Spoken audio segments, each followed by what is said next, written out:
భూంచేశారు. భూమి లేకున్నా వేల పట్టాలు జారీ చేశారు.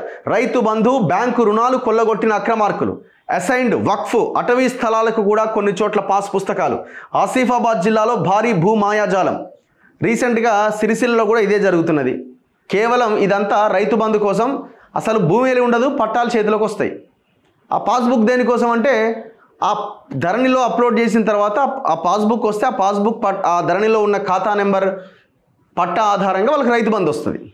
అట్లా వాళ్ళ బినామీలకి, వాళ్ళకి కావలసిన వాళ్ళకి, వాళ్ళ కార్యకర్తలకి 2 ఎకరాలు 3 ఇష్టం వచ్చినట్టు రాసుకున్నారు. ఇక ఒక దగ్గర ఏమో భూమి ఉండదు, భూమి ఉన్నట్టుగా రాసుకుంటారు రైతు బంధు కోసం. ఇంకొక దగ్గర ప్రైవేట్ భూములని పట్టాలుగా చేసుకుంటారు.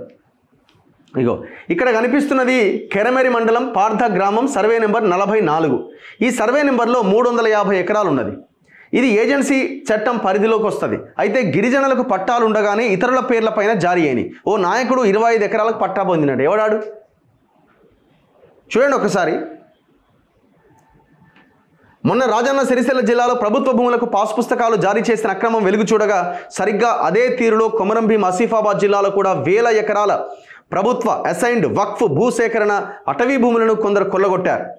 ప్రభుత్వ భూ పంపిణీ కానీ, వారసత్వ బదిలీగా కానీ, ఎంజాయ్మెంట్ సర్వేతోనూ కొత్తగా హక్కులు జారీ చేస్తారు. కానీ భూమి లేకపోయినా వేల ఎకరాల కొత్త పట్టాలు జారీ కావడం ఇప్పుడు చర్చనీయాంశమైంది. వాటిని అడ్డం పెట్టుకొని కోట్ల రూపాయల్లో రైతు బంధు కాజేసిన తీరుపై విమర్శలు వెల్లువెత్తుతున్నాయి. కొందరు బ్యాంకుల్లో తాకట్టు పెట్టి రుణాలు కూడా కొల్లగొట్టారు. 2017, 2018లో చేసిన భూ దస్త్రాల ప్రక్షాళన కార్యక్రమం మొదలు ఇటీవల వరకు అక్రమ పట్టాల జారీ సాగినట్లు ఆరోపణలు ఉన్నాయి.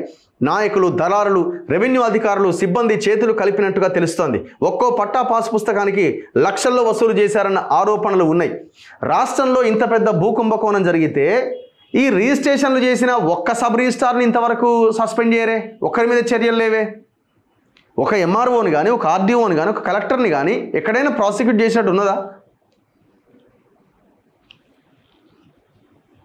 బెజ్జూరు, కెరమెరి, వాంకిడి, ఆసిఫాబాద్, చింతలమానేపల్లి, రెబ్బన మండలాల్లో వేల ఎకరాలకు రెవెన్యూ అధికారులు, అడ్డదారుల్లో హక్కులు కల్పించారు. ఈ గవర్నమెంట్ వచ్చి ఎన్ని రోజులు అవుతుంది? 13-14 నెలలు అవుతుంది. ఇప్పుడు నేను అనుకోవడం ఈ భూములకు కూడా రైతు బంధు పడే ఉంటుంది. ఇప్పుడు ఏదో బయటకు వచ్చింది. ఈ భూములకు ఇప్పుడు కూడా వీళ్ళు రైతు బంధు వేసే ఉంటారు ఆల్రెడీ. ఒకవేళ 2 ఎకరాలు 3 ఎకరాలు ఉంటే ఆల్రెడీ పడే ఉంటుంది. భూముల సర్వే సమయంలో ఒక సర్వే నెంబర్లో గుర్తించిన విస్తీర్ణం కన్నా అధికంగా పాస్ పుస్తకాలు ఇచ్చారు. అంటే 2 ఎకరాలు అంటే 3 ఎకరాలకు పాస్ పుస్తకం వచ్చింది. ఇప్పటి వరకు 10,000 ఎకరాలకు పైగా అక్రమంగా హక్కులు జారీ అయ్యాయి. కొంత భూమికి సంబంధించిన వివరాలు వెలుగులోకి రాగా స్పష్టత రాని ఆర్ఎస్ఆర్ విస్తీర్ణం జిల్లా వ్యాప్తంగా 30,000 ఎకరాల వరకు ఉంటుందన్న అంచనాలు ఉన్నాయి. వెలుగులోకి వచ్చిన దానిపైన చర్యలు చేపట్టట్లేదన్న విమర్శలు ఉన్నాయి. వాళ్ళు బీఆర్ఎస్ నుంచి కాంగ్రెస్లోకి వచ్చి ఉంటారు ఈ పాటికి, అందుకే చర్యలు ఉన్నాయి. సింపుల్.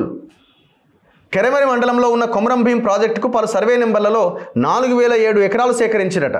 మూల సర్వే నెంబర్లలోని భూమి కన్నా 1,288 ఎకరాలు అధికంగా ఉన్నట్టుగా తెలిసింది. దీంతో ఒక నాయకుడు 600 ఎకరాలను తన బంధువుల పేరుతో పట్టాలు చేయించుకున్నట. 6 ఎకరాలు కాదు, 600 ఎకరాలట.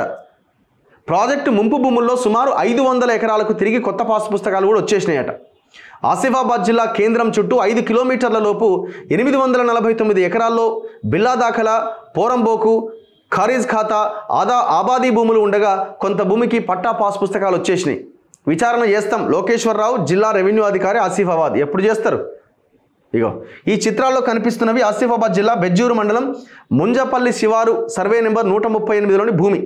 ఖాస్రా ప్రకారం 2,184 ఎకరాల భూమి ఉండగా ధరణిలో 2,451 ఎకరాలు ఉన్నది. పెరిగిన విస్తీర్ణం మేరకు 267 ఎకరాలకు పట్టాలు ఇచ్చారు. భూమి లేదట, పట్టాలు ఇచ్చారు. ఎందుకు? రైతు బంధు కోసం.